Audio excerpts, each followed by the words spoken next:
की गई संचारी रोगों को लेकर बैठक में एडीओ पंचायत व सदर ब्लॉक के सभी सचिव एवं ब्लॉक के सभी ग्राम प्रधान और बीडीसी सदस्यों के साथ ब्लॉक के सभागृह में किया गया सभा का आयोजन। एडीओ राजकुमार शर्मा ने सभा को संबोधित किया और संचारी रोगों से बचाव के बारे में लोगों को जानकारी दी। राजकुमार शर्मा ने बताया कि आने वाले मौसम में संचारी रोग उत्पन्न हो जाते हैं, ऐसे में उनसे बचने के लिए सभी ग्रामीण क्षेत्रों में जलभराव न होने दें। ये हमारा आशय है, ये हम सबकी समस्या है और हर वर्ष की है, हमें निपटना है। तो हम अपने गाँव वासियों को ना निपटाएं। भाई मैं कह रहा हूँ जिसका बेटा, जिसका पति, जिसका जो लगता हो, जो चला जाता ना, केवल रोने धोने का ना बना जीवन में कुछ नहीं बचता। एक जरा सा बैक्टीरिया, जरा सा वायरस, जरा सा कोई जीवाणु विषाणु आदमी को बिल्कुल कैसे कर देता, जीवन कैसे कर देता। और जीवन पृथ्वी का जीवन भर नहीं आता, जो लोग रह जाते उनका तो आता है। तो मेरा आप 2-3 साहबानों से जरूर अनुरोध है। और सबसे ये है, जहाँ भी हमारा नालियों का पानी गाँव बाहर जा रहा है, उसको वहाँ बिल्कुल भी झाड़ी, कोई भी किसी तरह का घास एक ऐसी ना रहे वहाँ जो उसे रोक रही हो।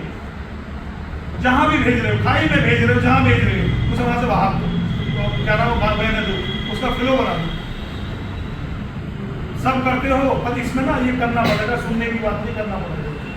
और जहाँ सीएमसी चूना डलवा दो, चूना दोगे आइडियली रूप से थोड़े बीच में, लेकिन फिर काम चलेगा जैसे प्रधान जी को मिट्टी का तेल, डीजल, बहुत सारे ऐसे आप खूब जानते हो, उनमें छोड़ो, चाहे छोटा सा कहीं जल भराव।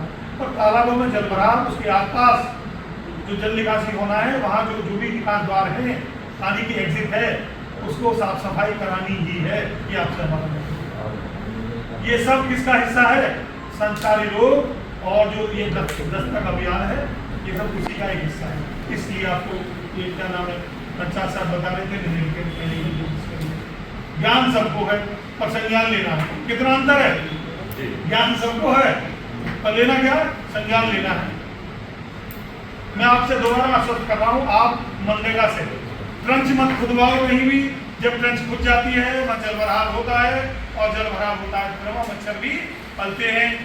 और कराना क्या है? अब बंडिंग कराइए, वो बनवाइए, तो मोटी गौरबंदी यानी बंडिंग से बोलते हैं, वो कराइए। उसके लिए हमारे यहाँ प्रॉपर्टी है। सभी सचिव साहबान से मेरा अनुरोध है, जो ये साफ कहीं थोड़ा सा नालियों की साफ सफाई रखें। कूलरों में भी पानी इकट्ठा ना होने दें, उसमें मच्छर पैदा हो जाते हैं, जिससे संचारी रोग फैल जाते हैं। बैठक में ग्राम प्रधानों ने भी अपने विचार रखे और अपने अपने गांव की समस्याएं बताई। बुलंदशहर से वसीम अहमद, सिद्दीकी की रिपोर्ट। सर, जो ब्लॉक सभागार में जो सभा का आयोजन किया गया, सर किस संबंध में किया गया?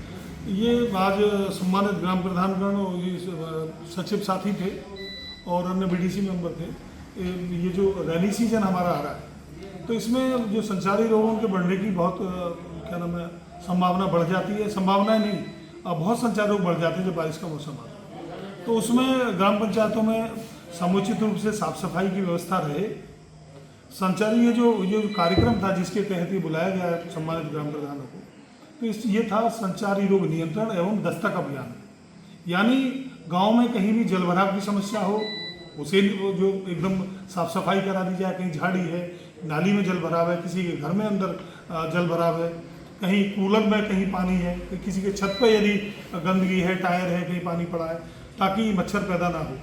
तो ये जो मच्छर जनित जितनी भी बीमारियां हैं, तो जो भी संचारी रोग में सहायक हैं रोग बढ़ाने में, तो उनके नियंत्रण के संबंध में ये बैठक थी। और इस बैठक में काफ़ी प्रधान साहबान थे। तो अपने स्तर से भी अक्सर देखा जाता है गाँवों में साफ सफाई की व्यवस्था दुरुस्त नहीं हो पाती, इसका क्या कारण है सर? नहीं, साफ सफाई के लिए सरकार ने एक सफाई कर्मचारी भी नियुक्त किया हुआ है। और चूँकि कई गांव काफ़ी बड़े हैं, तो चूँकि बहुत सारी गलियां होती हैं और 6 दिन, एक सप्ताह में 6 दिन आदमी काम करता है, तो 6 दिन के बाद यदि 6 से ज़्यादा गलियां हैं, एक गाँव में 50 गली से भी ज़्यादा है, तो उस गली का नंबर आता है। आप समझ लीजिए जब उसकी बारी आएगी तो एक लॉन्ग टर्म के बाद उसकी बारी आएगी। सर, ये अक्सर देखा जाता है कि बड़े बड़े गाँवों में सिर्फ एक ही सफाई कर्मी नियुक्त किया गया है, और कहीं तो देखा गया है कि एक सफाई कर्मी कई गाँवों में नियुक्त किया गया है। नहीं, ये आपकी बात से मैं सहमत हूँ कि एक गाँव के हिसाब से सफाई कर्मी नियुक्त है।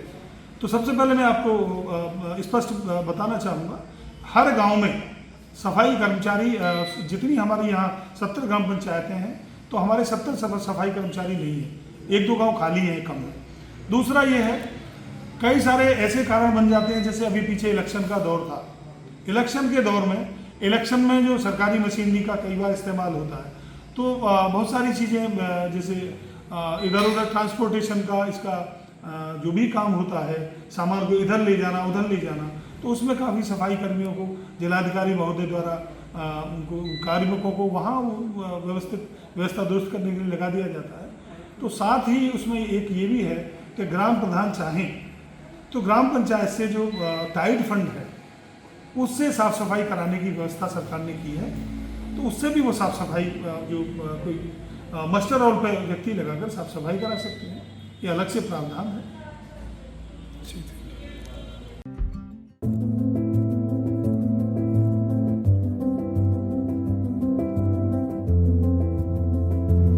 एक ऐसा हॉस्पिटल जहां मिलेंगी आपको सभी सुविधाएं, जैसे प्रसव की सुविधा, स्पेशल लेडी डॉक्टर द्वारा एक्सरे एवं ईसीजी, 24 घंटे हड्डी रोग, बाल रोग विशेषज्ञ, नॉर्मल डिलीवरी व ऑपरेशन द्वारा डिलीवरी, नेब्यूलाइजर, ऑक्सीजन की सुविधा, 24 घंटे सभी प्रकार के ऑपरेशन, दूरबीन द्वारा अपेंडिक्स, बवासीर, बच्चेदानी, पथरी, पित्त की थैली के ऑपरेशन की सुविधा, आपातकालीन दुर्घटना के इलाज की सुविधा, समस्त सभी स्त्री रोगों का संपूर्ण इलाज, वरिष्ठ डॉक्टरों द्वारा आदि एक्सरे की सुविधा, नाक, कान, गले आदि का ऑपरेशन किया जाता है।